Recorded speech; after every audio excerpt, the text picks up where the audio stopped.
Since graduating, our class has had a reunion every 5 years, but I haven't yet gone. I stay in touch with Kevin. He never left Micah, has a family there now. Like me, he did not wind up in television, but he does make good use of his gift of gab.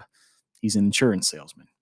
Kevin says when the class gathers for reunions at the Micah Country Club, there is much talk of Stargirl and curiosity as to her whereabouts. He says the most common question these days is, were you on the bunny hop? At the last reunion, several classmates for a lark lined up, hands to waist, and hopped around the putting green for a few minutes, but it wasn't the same. No one is quite sure what happened to Wayne Parr, except that he and Hillary broke up shortly after graduation. The last anyone heard, he spoke of joining the Coast Guard.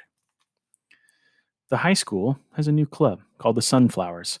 To join, you have to sign an agreement promising to do one nice thing per day for someone other than myself.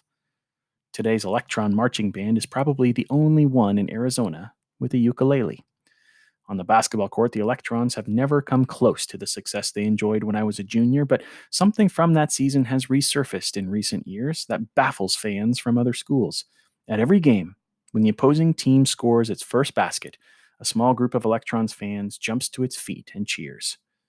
Each time I visit Micah, I drive past her old house on Palo Verde. On the most recent visit, I saw a red-haired young man across the street, fixing water skis to the roof of a yellow Volkswagen Beetle. It must have been Peter Sinkowitz. I wondered if he was as possessive of his Beetle as he had been of the Banana Roadster. I wondered if he was old enough to love his scrapbook. As for me, I throw myself into my work and keep an eye peeled for silver lunch trucks, and I remember. I sometimes walk in the rain without an umbrella. When I see change on the sidewalk, I leave it there. If no one's looking, I drop a quarter. I feel guilty when I buy a card from Hallmark. I listen for mockingbirds. I read the newspapers. I read them from all over. I skip the front pages and headlines and go to the pages in the back. I read the community sections and the fillers.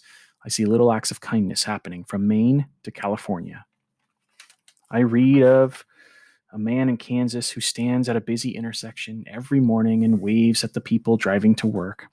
I read of a little girl in Oregon who sells lemonade in front of her house for 5 cents a cup and offers a free back scratch to every customer. When I read about things like these, I wonder, is she there? I wonder what she calls herself now. I wonder if she's lost her freckles. I wonder if I'll ever get another chance. I wonder, but I don't despair.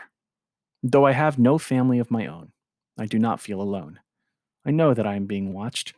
The echo of her laughter is the second sunrise I awaken to each day, and at night I feel it is more than stars looking down on me. Last month, one day before my birthday, I received a gift-wrapped package in the mail. It was a porcupine necktie.